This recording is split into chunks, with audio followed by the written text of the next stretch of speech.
السلام علیکم ورحمۃ اللہ وبرکاتہ۔ 7th کلاس اسلامیات، میقات سوم الف، پیج نمبر 40۔ میرے عزیز طلبہ، آپ کو سورہ نصر کی پہلی آیت کی تشریح، اس کا ترجمہ، اس کا مطلب سمجھایا گیا تھا۔ اس کو اچھی طرح سے سمجھنے کی کوشش کیجیے۔ آج آیت نمبر 2 دیکھیے۔ بسم اللہ الرحمن الرحیم۔ شروع اللہ کے نام سے جو بڑا مہربان نہایت رحم والا ہے۔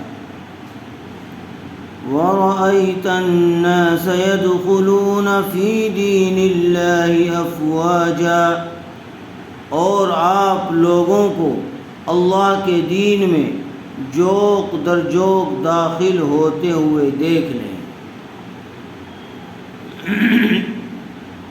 وَرَأَيْتَ النَّاسَ يَدْخُلُونَ کا ترجمہ، اور آپ لوگوں کو اللہ کے دین میں جوق در جوق داخل ہوتے ہوئے دیکھ لیں۔ جب مکہ فتح ہوا تو جو لوگ قریش کے ڈر سے اسلام قبول کرنے سے رکے ہوئے تھے، انہیں اسلام قبول کرنے کا موقع مل گیا اور وہ جماعت در جماعت آ کر اسلام میں داخل ہونے لگے۔ یدخلون فی دین اللہ افواجا، گروہ کے گروہ، جماعت کی جماعت جو ہے، قبیلے کے قبیلے اسلام میں داخل ہو گئے۔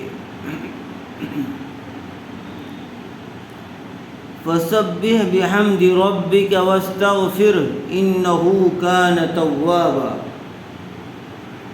جیسا کہ آپ کو کل بتلایا گیا تھا کہ ملک عرب میں قریش کا بڑا مقام و مرتبہ اور رعب و دبدبہ تھا۔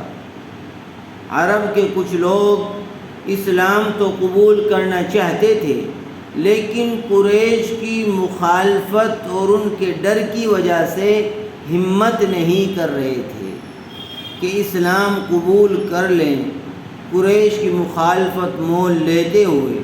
اس لیے ایسے لوگ انتظار میں تھے اور دیکھ رہے تھے کہ اونٹ کس کروٹ بیٹھتا ہے، کہ آیا غلبہ کس کو ہوتا ہے، کہ اگر اسلام کو غلبہ ہو گیا تو اسلام قبول کر لیں گے، ورنہ تو جس طریقے سے گزر رہی ہے گزارتے رہیں گے۔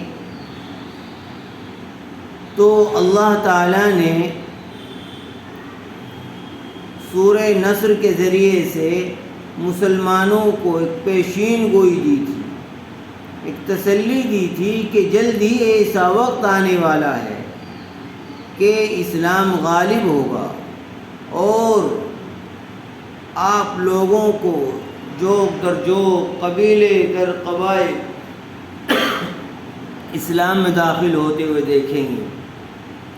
تو جب مکہ فتح ہوا تو یہ منظر صحابہ کرام نے، لوگوں نے اپنی آنکھوں سے دیکھا کہ کس طریقے سے بہت جلد پورا عرب جو ہے اسلام کے دامن میں آ گیا اور اسلام قبول کر لیا۔ فسبح بحمد ربک واستغفرہ انہ کان توابا۔ تو آپ اپنے رب کی حمد کے ساتھ تسبیح کیجیے اور اس سے استغفار کیجیے۔ تو آپ اپنے رب کی حمد کے ساتھ تسبیح کیجیے اور اس سے استغفار کیجیے۔ جب اسلام پورے ملک عرب میں پھیل گیا اور مسلمانوں کو کفار و مشرکین پر غلبہ نصیب ہو گیا تو رسول اللہ صلی اللہ علیہ وسلم کے اس دنیا میں آنے کا جو مقصد تھا وہ پورا ہو گیا اور آپ نے اپنی ذمہ داری بحسن و خوبی انجام دے دی۔ نبی کریم صلی اللہ علیہ وسلم جس مقصد کے لیے بھیجے گئے تھے وہ مقصد آپ صلی اللہ علیہ وسلم نے پورا کیا، اپنی ذمہ داری کو پورا کیا، اسلام کا پیغام لوگوں تک پہنچایا۔ اب اللہ تعالیٰ آپ صلی اللہ علیہ وسلم کو اپنے پاس بلانے والے ہیں، اس لیے حکم دیا کہ آپ اللہ کی بکثرت تسبیح و تحمید بیان کرتے رہیے۔ فسبح بحمد ربک، آپ اپنے رب کی کثرت سے تسبیح و تحمید، اس کی پاکی، اس کی حمد، اس کی تعریف بیان کیجیے۔ اور واستغفرہ، اور اس کے ساتھ ساتھ استغفار بھی کرتے رہیے، معافی بھی مانگتے رہیے۔ یقیناً اللہ تعالیٰ خوب توبہ قبول کرنے والا ہے۔ انہ کان توابا، یقیناً اللہ تعالیٰ خوب توبہ قبول کرنے والے ہیں۔ اس سورت کے نزول کے بعد آپ صلی اللہ علیہ وسلم نے اپنی عبادت، تسبیح و تحمید اور استغفار میں زیادتی فرما دی۔ آپ صلی اللہ علیہ وسلم کو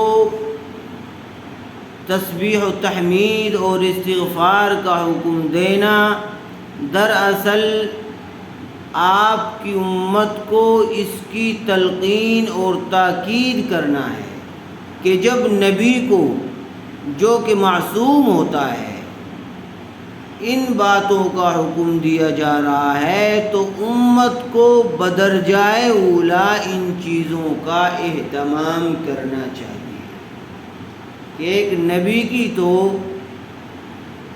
اللہ تعالی گناہ سے، شیطان کے مکر و فریب سے حفاظت فرماتے ہیں، لیکن جب ایک نبی کو خطاب کر کے کہا جا رہا ہے کہ آپ اپنے رب کی تسبیح و تحمید، اس کی پاکی، اس کی حمد بیان کیجیے اور استغفار کیجیے، تو پھر آپ صلی اللہ علیہ وسلم کی امت کے افراد کو چاہیے کہ وہ زیادہ سے زیادہ اللہ کی تسبیح و تحمید بیان کریں اور اللہ تعالیٰ سے معافی چاہیں، استغفار کریں۔ انہ کان توابا، اس لیے کہ اللہ تعالیٰ سے غفور الرحیم ہے کہ جب کوئی اللہ تعالیٰ سے توبہ کرتا ہے، معافی چاہتا ہے، تو اللہ تعالیٰ اس کو معاف فرما دیتے ہیں۔ اور ہم چاہے کتنے ہی نیک عمل کر رہے ہوں، کتنی تابع داری اختیار کریں، لیکن اس کے باوجود بھی 100% ہم اللہ کی بندگی کا حق ادا نہیں کر سکتے ہیں۔ اس لیے ہمیں اللہ کی بندگی کرتے رہنا چاہیے، اس سے معافی مانگتے رہنا چاہیے۔ تو سورہ نصر کا ترجمہ اور اس کی تشریح کو اچھی طرح سے ذہن نشی کر لیجئے، یاد کر لیجئے، سمجھیے اور اس کو اپنی کاپی میں لکھ کر اسکول میں چیک کرانے کے لیے بھیج دیجئے۔ السلام علیکم ورحمۃ اللہ وبرکاتہ۔